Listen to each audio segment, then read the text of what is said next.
Welcome to Rex institute Bhopal. आइए चलते हैं दास सर। फ्रिज एसी में यूज़ होने वाली गैसेस, उसकी साइकिल कैसे काम करती है वो बताने जा रहे हैं। तो आइए चलते हैं वीडियो में। फ्रिज एसी में जो यूज़ होने वाली गैसेस हैं उसके बारे में बताएंगे, उससे क्या कम ज़्यादा होने से दिक्कतें आती है वो बताएंगे। इसके अलावा गलत नंबर की गैस डालने से क्या दिक्कत आती है वो बताएंगे। कंप्रेसर में क्या फ़र्क पड़ता है, कंप्रेसर फट सकता है। तो एक्चुअल जो पढ़ाने वाले हैं उनसे पढ़िए। दास सर 35 साल का एक्सपीरियंस फ्रिज एसी में। और आइए चलते हैं वीडियो में। तो सर इसको पूरा बताने जा रहे हैं।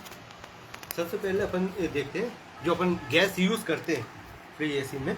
जो गैस यूज़ करते हैं इसको कहते हैं अपन रेफ्रिजरेंट।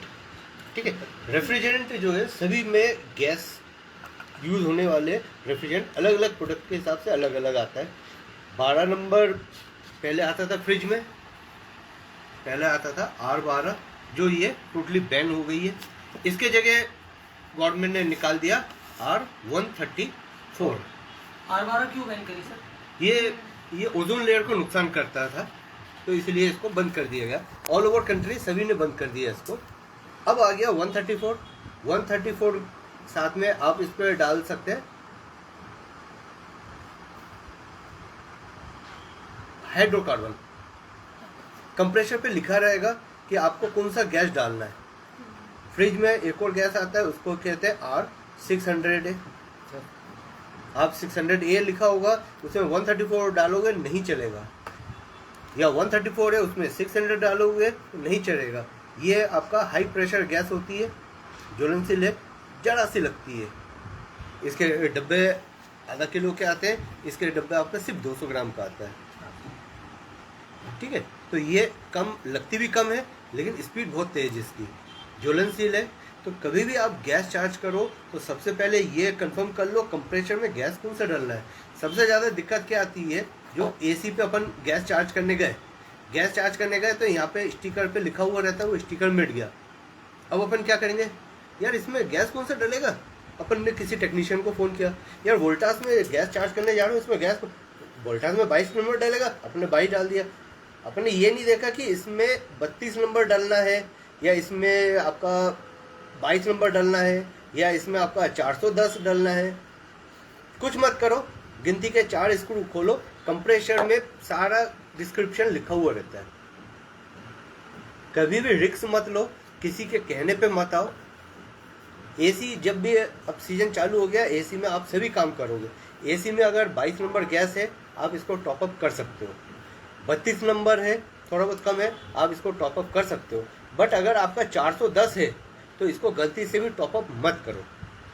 ये गैस आपके 2 गैसों से मिल के बनता है, इसको कहते हैं 125 और R32।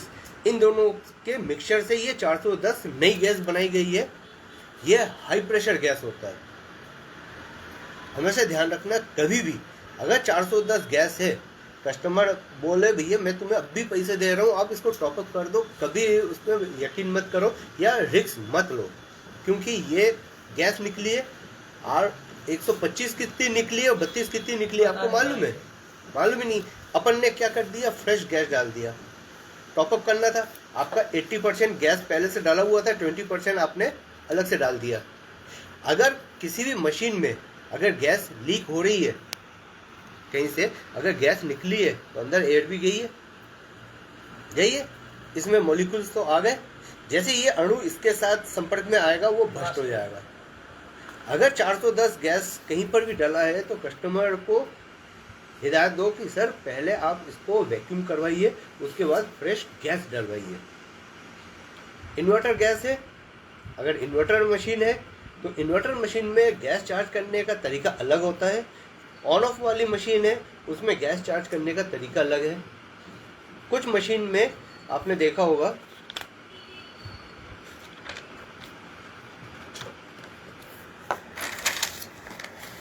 कुछ मशीनों में सिंपल ये कंप्रेसर लगा हुआ है। ठीक है जी, ये आपकी कूलिंग कॉइल आ गई, ये कंडेंसिंग कॉइल, ये कूलिंग कॉइल, और बीच में आपका ये फिल्टर और कैपिलरी, इतनी ही हाँ, आजकल ये कैपिलरी बंद करते जा रहे हैं। यहाँ पे लगा दिया एक्सपेंशन वॉल, यहाँ पे एक्सपेंशन वॉल लगा दिया, इसको कहते हैं इलेक्ट्रॉनिक एक्सपेंशन वॉल। ये क्या काम करता है? जस्ट लाइक एक नल है, ये एक नल है, इसमें ये आपका टैप लगा हुआ है, ये ऑटोमेटिकली कम ज़्यादा करेगा। आपको कितना गैस का प्रेशर चाहिए वो ये सेट करेगा। अब इसको सेट करने के लिए सेंस कौन कर रहा है? आपका इन्वर्टर एसी है तो इन्वर्टर एसी में आपका इन्वर्टर पीसीबी लगा हुआ, इन्वर्टर पीसीबी लगा है। इन्वर्टर पीसीबी इसको कमांड देगा कि कितना गैस को रिलीज करना है। अभी तक जितने भी मशीनें आती थी ऑन ऑफ, इसमें क्या बारीक सी कैपिलरी आती थी, वो एक ही प्रेशर से ही छोड़ता था, लेकिन ये क्या करेगा? कम ज़्यादा करेगा। ठीक है, आपने कस्टमर को बोला ठीक है भैया इसको वैक्यूम करना है, आपने वैक्यूम कर दिया। आप इन्वर्टर एसी है तो आपको पहले इसका स्विच ऑन करना होगा। कौन सा? Power switch, main switch on करना होगा। एसी को रिमोट से बंद करना होगा, रिमोट से बंद कर दिया और मेन स्विच ऑन। जैसे मेन स्विच ऑन करोगे पीसीबी में सप्लाई इंजेक्ट हो गई, सप्लाई ने यहाँ से आपके वॉल को सप्लाई दे दी, वॉल को सप्लाई देती इसलिए ये ओपन हो गया। अब जब आप वैक्यूम करोगे तो यहाँ से लेके ये पूरा सिस्टम आपका क्या हो जाएगा? वैक्यूम हो जाएगा। बट अगर आपने यहाँ से पावर स्विच अगर ऑन नहीं किया, पावर स्विच आपने ऑफ करके रखा हुआ है और डायरेक्ट वैक्यूम कर रहे हो तो ये इतना वैक्यूम हो ही नहीं पाएगा, सिर्फ इतना ही वैक्यूम होगा बस। सर वो जो डबल गैस मिक्स करके टॉप अप का बोल रहे थे, तो उसकी जगह वो गैस लाओ और पूरा हटा के पूरा का पूरा डालो। ये जो 410 गैस है बहुत ही रिस्की गैस है, कई एक्सीडेंट हुए ना, बहुत एक्सीडेंट होते हैं इसमें। अगर आप गूगल में वीडियो वगैरह देखोगे तो बहुत बुरी तरीके से इंसान मर जाता है, ऑन द स्पॉट डेथ, हाथ पैर चले जाते हैं, इंसान मर जाता है। तो ये गैस कभी यूज बगैर सावधानी के यूज मत करो। दूसरी चीज, आजकल सबसे शॉर्टकट लोग लेते हैं, इसके छोटे छोटे से कैन आने लगे हैं, है ना। इसमें अपन ने अपना चार्जिंग लाइन लगाई, चार्ज कर दी। ये कैन जो है, ये कैन गवर्नमेंट ने बनाई हुई नहीं है इसके लिए। 410 का और 32 का ये कैन जो आ रहा है ये रिस्की है। अच्छा, हाँ एक किलो की। हाँ, ये अगर आप मार्केट में लोगे, इसमें आपका स्पेसिफिकेशन किस कंपनी का है, कहाँ पे बन रही है, कुछ भी लिखा हुआ नहीं है। अच्छे दुकानदार होंगे तो ये दुकान पे ही वो बोल देंगे भैया हम तो ये रखते ही नहीं। फिर उसका अल्टरनेट क्या? आप अपना सिलेंडर लो, सिलेंडर में भरवा लो। इसका सिलेंडर जो आता है वो भी हेवी सिलेंडर आता है, 22 नंबर। अभी जो इन्वर्टर वाले आ रहे हैं उन सब में यही डल रही है, यही महंगी है। नहीं, गैस तो सस्ता ही है, मतलब उसको डालना और हाँ, डालना गड़बड़ हुआ हाँ। तो फिर अब इसके लिए क्या सब मार्केट में जादूगर बहुत बैठे हुए हैं। अरे इतना ही तो है, अरे कोई दिक्कत नहीं आती। अरे हम तो इतने सालों से कर रहे हैं, बिना हेलमेट के जा रहे हो, इतने सालों से एक्सीडेंट नहीं हो, इसका मतलब है नहीं कि कभी नहीं होगा। सावधानी आपके हाथ में। आज आप पूरा कोर्स करके यहाँ से बाहर जा रहे हो, कल अगर आपने बिना सेफ्टी के साथ गैस टॉपअप किया, रिस्क आपकी है, जान आपकी जा रही है, कस्टमर कुछ नहीं बोलेगा। कस्टमर की कंप्लेन ये थी इसमें भैया गैस कम हो गया, आपको तो गैस डालना है, कौन सा गैस डालना है, कितना डालना है। अगर 410 है तो आप उनको समझाओ, कस्टमर को थोड़ी ना। आप जाओगे सीधा एडमिशन, ये गैस डाल, ये एसी लगा, असेंबल कर, कोर्स, बच्चा भी खुश हो जाता है कि मैं सब सीख गया। कोई बारीकी नहीं, कोई थ्योरी नहीं, कोई प्रैक्टिकल नहीं। फ्रिज कराने वाला है तो उसको एसी नहीं आ रहा है, एसी कराने वाला है तो उसको वॉशिंग मशीन नहीं आ रही, 4 आदमी तू ये करा दे, तू ये करा दे, तू ये करा दे, तो उसके साथ चले, ऐसा काम चले। तो हमेशा एक एक्सपर्ट आदमी जो 35 साल से काम कर रहा है, 30 साल से जो कराएगा, उसकी बात अलग होगी। अब आगे बारीक क्या समझ में, कुछ इंस्टीट्यूटों का ये हाल है। अभी आप मार्केट में, पूरे इंडिया के अंदर ऐसे हाल चल। अभी आप मार्केट में जाओगे, कई जगहों पे आपको ये पूछा जाएगा भैया मेरा तो इन्वर्टर एसी है। कल ही की बात है, कल ही हम गए कस्टमर के यहाँ, लॉयड की मशीन लगी है, बोले साहब हमारा इन्वर्टर एसी है, वो तो इन्वर्टर से चल जाएगा। नहीं चलेगा, इसमें साफ साफ लिखा है इन्वर्टर टेक्नोलॉजी। तो फिर इन्वर्टर क्यों बोला, इन्वर्टर क्यों बोला? तब उनको समझाना पड़ता है इन्वर्टर होता क्या है। देखो ध्यान से सुन लो इसको, क्वेश्चन बनेंगे। ये आपकी एक पीसीबी लगी हुई है, आपने इसको इनपुट दिया, इनपुट कितना दिया, 220 वोल्ट एसी दिया। सर एक बात बताइए, लीकेज के बिना गैस कभी हट सकती है? कभी नहीं हट सकता। चाहे 40 साल पुराना तो भी हट सकती है नहीं। क्या गैस? ना गैस हटेगी फ्रिज की, ना गैस हटेगी एसी की, ना कार की। लीकेज के बिना गैस कभी निकलेगी? कभी नहीं जाएगा। मतलब गैस कभी खत्म नहीं हो सकती अपने आप? क्योंकि क्या गैस, आप बोलो कि 20 साल में गैस ये क्या हो पूरा गई, जो खत्म हो सिस्टम आप देख रहे हो, इसमें हो क्या रहा है, इसमें गैस ने इसको प्रेशर फेंका और ये वापस वापस कंप्रेसर, वहीं की तो वहीं। ये तो सर्कुलेट हो रहा है ना। अगर जो खत्म हो अपन रहा हो तो रेफ्रिजरेशन 2 दिन में साइकिल, खत्म हो जाती है। रेफ्रिजरेशन साइकिल जो अपन पढ़ते हैं, इसमें होता है क्या, गैस सर्कुलेट हो रही है। कंज्यूम कौन कर रहा है, ना कंप्रेसर कंज्यूम कर रहा है, ना कॉइल कंज्यूम कर रहा है, ना आपकी फिल्टर कैपिलरी, ना कूलिंग तो घूम रही है। कंज्यूम तो कोई कर ही नहीं रहा है भाई। कंडेंसर भी कंज्यूम नहीं कर रहा है ना, तो कंज्यूम नहीं कर रहे तो खत्म कैसे हो सकती है? वो तो कंडेंसर सिर्फ उस circulate गैस हो को रहा है। घुमा रहा है चारों तरफ, बस बस यही फ्रिज एसी का काम है। अपन बोलते हैं फ्रिज एसी ठंडा कर रहा है, चल सर ठंडा कौन करता है वो और बता दो, अब फिर वो समझा दीजिए।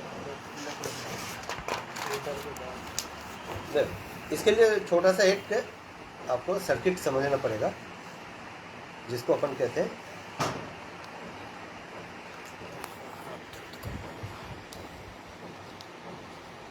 Refrigeration cycle. ठीक है, रेफ्रिजरेशन साइकिल में सबसे पहले तो एक कंप्रेसर है, एक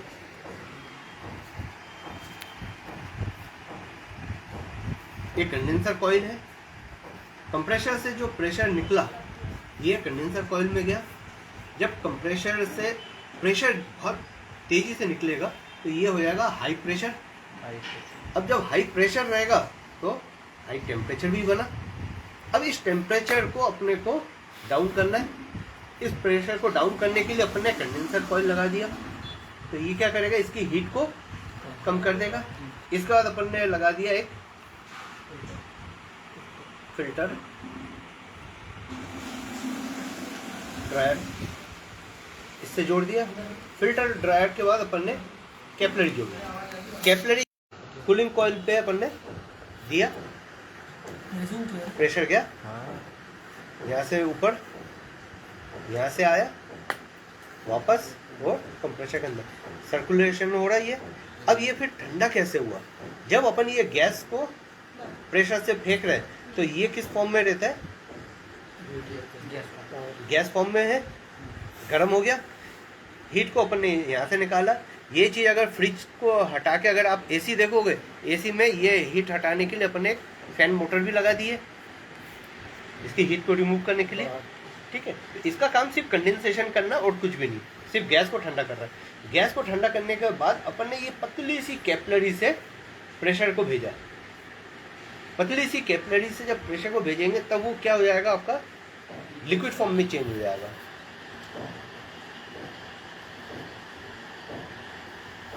लिक्विड फॉर्म में हुआ।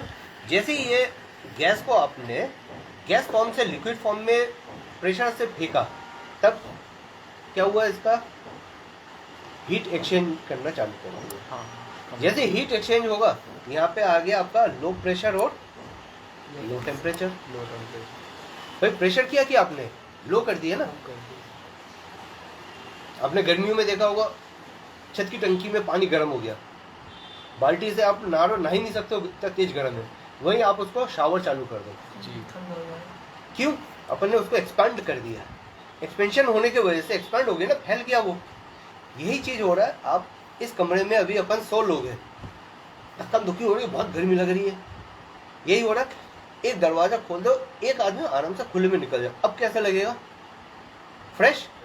ये भी वही हो रहा है, कैपिलरी के थ्रू अपन हाई प्रेशर को तो भेज रहे हैं, हाई प्रेशर को कैपिलरी के थ्रू भेज रहे हैं। और उसके बाद ये जो कूलिंग कॉइल है, इसका मुंह है मोटा, तो जगह उसको मिल गई, फैल गई। यही अपन ने फ्रिज में जब करते हैं तो उसमें से छटछटाहट की आवाज़ आती है, क्यों, यहाँ से आने के बाद वो क्या हो गई, लिक्विड भी हो गई और फैल भी गई, और टेम्परेचर क्या हो गया, लो हो गया। अभी तक यहाँ पे हाई प्रेशर भी था और हाई टेम्परेचर भी था, यहाँ पे आने के बाद क्या हुआ, हाई प्रेशर तो है लेकिन टेम्परेचर कम हो गया, क्यों, कंडेंसर ने अपना काम कर दिया, लेकिन प्रेशर तो हाई है। अब यहाँ से जब अपन ने किया तब क्या हुआ, प्रेशर भी कम हो गया, टेम्परेचर भी कम हो गया। तो जैसे लो टेम्परेचर हुआ, कूलिंग हो गई। अब लोग कहते हैं कि यार मेरा फ्रिज ठंडा नहीं करता, तो फ्रिज तो ठंडा करता ही नहीं है ना, कोई फ्रिज ठंडा करता है ना कोई एसी ठंडा करता है। ठंडा क्या होता है, ये जो कूलिंग कॉइल है ये हीट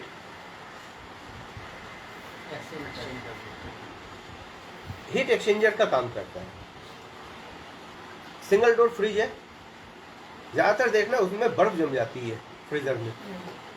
कहाँ से जमी बर्फ, कहाँ से जमती है, पानी से। तुमने पानी डाला उस पर तो आई कहाँ से बर्फ, कहाँ से आई।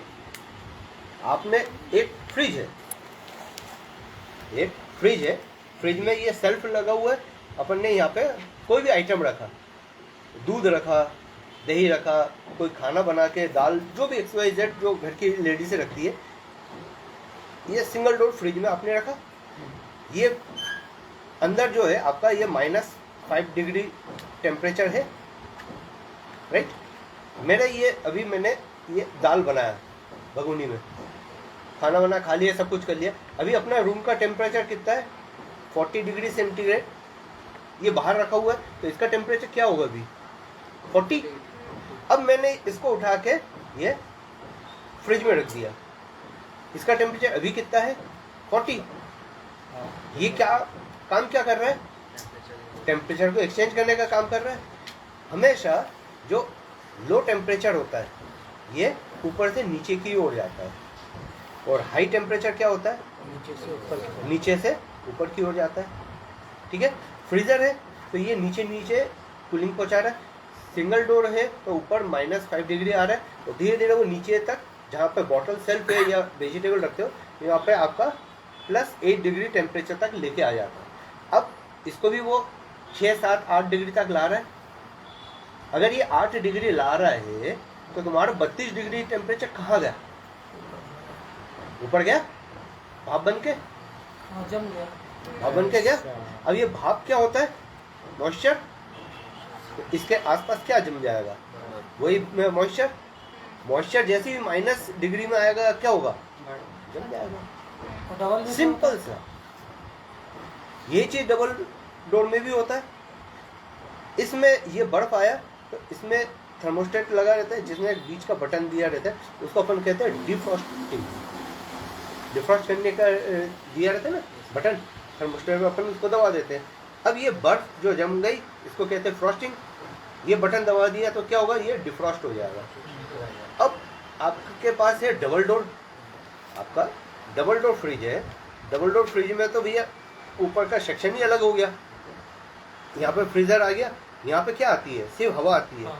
यहाँ पे सिर्फ हवा आती है, क्यों, क्योंकि ये कूलिंग कॉइल जो है, ये कूलिंग कॉइल के इधर एक फैन लगा हुआ है, कूलिंग कॉइल के इधर फैन लगा है, तो ये हवा फेंक रहा है और तो कुछ कर नहीं रहा। लेकिन इसके ऊपर बर्फ जम गई है, इसके ऊपर बर्फ जम गई।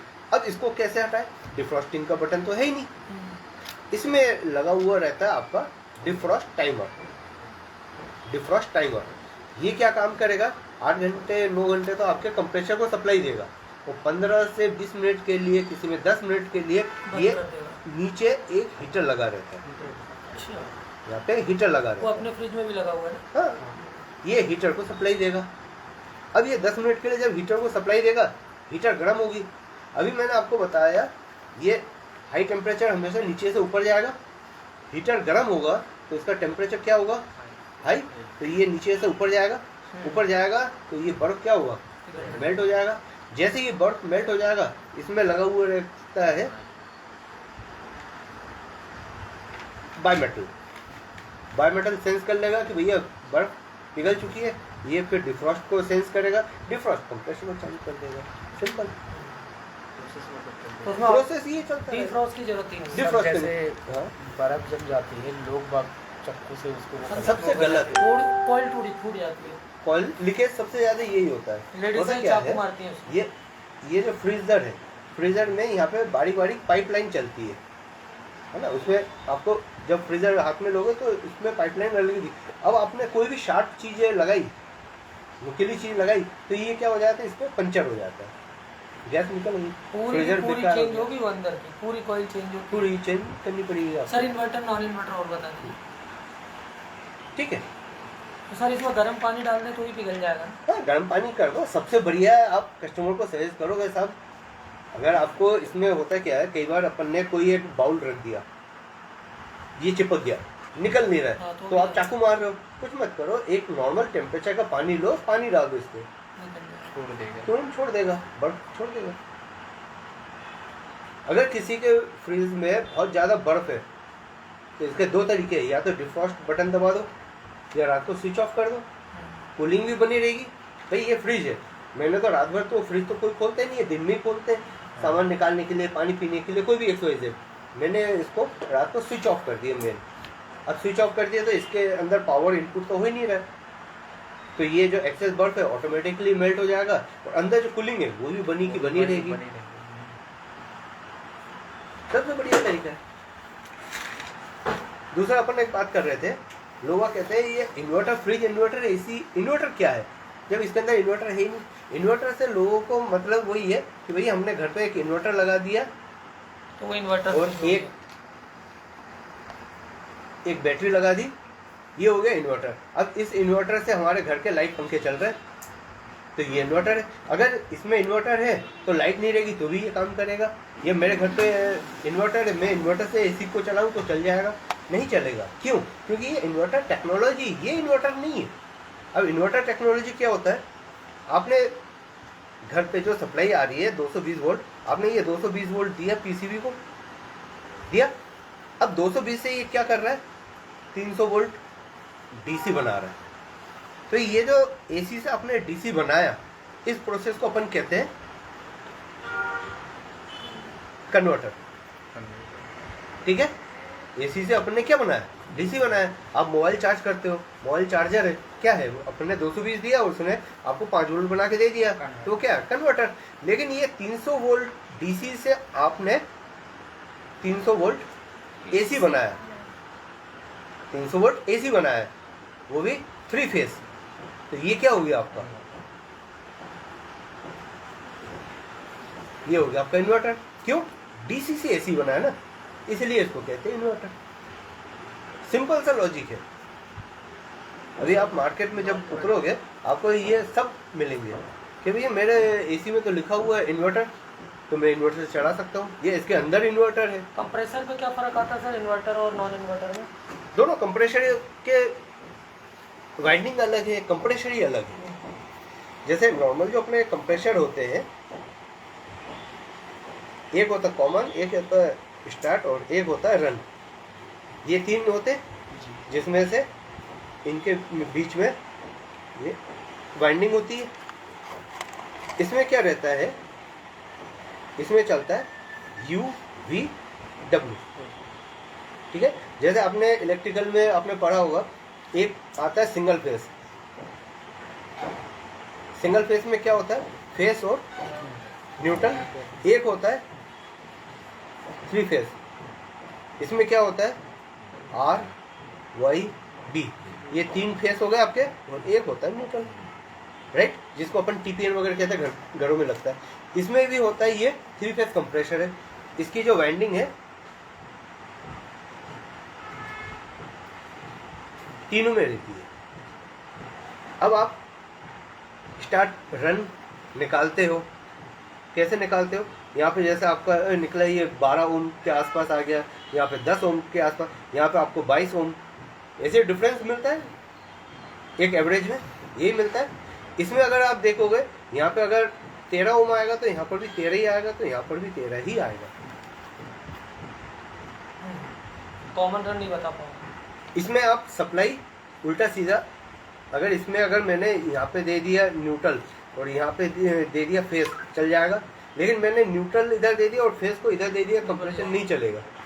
इस पे भी ऐसे ही है, लेकिन थोड़ा सा अलग है। इसमें 3 फेस सप्लाई दे रहे हो आप, U V W जोड़ रहे हो, आप इसको U बना दो, इसको V बना दो, इसको W बना दो, चल जाएगा, कोई दिक्कत सर नहीं। जो नॉन इन्वर्टर कंप्रेसर है वो बंद चालू होता है। नॉन इन्वर्टर, हाँ, हाँ, और इन्वर्टर वाला बंद चालू नहीं वो होता। चीज़ और बता। टेम्परेचर हाँ। बना रखा है, मेंटेन करता ये होता है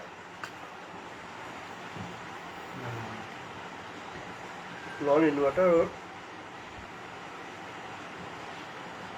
ये होता है बिजली का इन्वर्टर। बिल वगैरह कैसे कम बहुत कम हो जाता है। अभी जैसे आपका ये एक फॉर एग्जांपल आपने 1.5 टन का एक मशीन चला रहे हो, ये आपका 8 एम्पियर ले रहा है, ठीक है, ये आपका 8 एम्पियर ले रहा है रनिंग में। जब ये स्टार्टिंग में लेगा तब आप इसको काउंट करना है, ये करीबन करीबन जस्ट डबल हो जाता है। 16 से 20 16 एम्पियर के आसपास आपका स्टार्टिंग एम्पियर लेगा। जब स्टार्ट किलोमीटर लगाओगे आप तो देखना ये 16 एम्पियर लेगा, उसके बाद जाके 8 एम्पियर का आएगा। आया?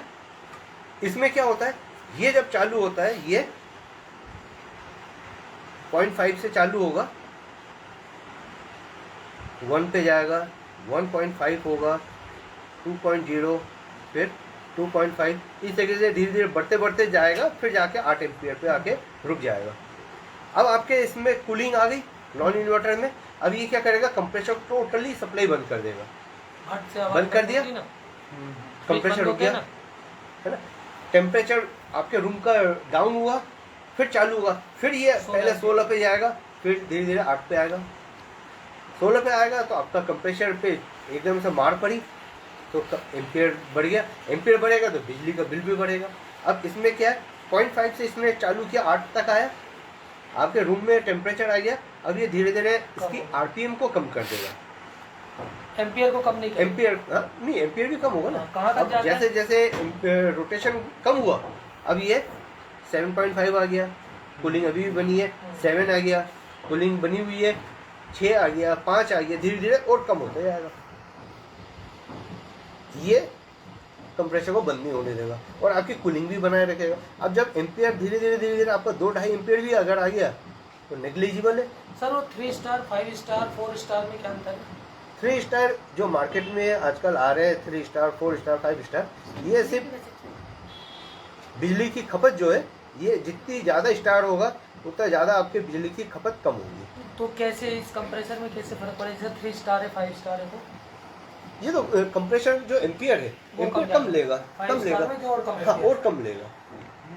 एक 1.5 टन की मशीन है जो 8 एम्पियर ले रही है, वही एक 1.5 टन की मशीन है जो 7 एम्पियर ले रही है, कोई 6 एम्पियर ले रही है, और एक है जो 8.5 सर एम्पियर ले ये रही है। टन का कंजम्पशन और बता दीजिए। 1.5 टन का कंजम्पशन और 1 टन देंगे।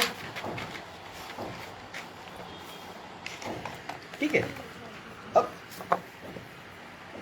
अपन जब ये वीडियो डाल एसी दूंगा प्रोफेशन में जाते हैं, एसी के प्रोफेशन में, तो इसमें लोग कहते हैं मेरा एसी 1 टन का है या मेरा एसी 1.5 टन का है। तो ये 1.5 और 1 टन ये क्या है? हमने तो उठाया, हमने तो 2 टन का भी मशीन उठा ली, हमें तो इतना हल्का लगा। तो ये टन क्या है? इसमें जो ये टनेज निकालते हैं ये इसकी कूलिंग कैपेसिटी होती है। कूलिंग कैपेसिटी होता क्या है, आपने एक 1 टन का एक आइस क्यूब लिया, 1 टन का एक आइस क्यूब लिया, इसके सामने आपने एक फैन लगा दिया। अब इसकी जो कूलिंग यहाँ से निकल रही है, इसकी जो कूलिंग निकल रही, इसकी कैपेसिटी को अपन कहते हैं TR, मतलब टन। ये नहीं कि मशीन का वजन, मशीन का वजन नहीं है, कूलिंग कैपेसिटी। इसमें आपका जो रूम है, रूम का एरिया निकाला जाता है। नॉर्मल जो अपन निकालते हैं रूम, अपन ने देख ले भैया 10 बाई 10 का है, भैया 1 टन का लग जाएगा, 1 टन का लग जाएगा। लेकिन 10 बाई 10 नहीं नापा जाता, इसमें 10 बाई 10 बाई 10 मैं कि 100 क्यूबिक फिट नापा जाता है। तो क्यूबिक फिट दिक्कत आती है लोगों को नापने में। इसमें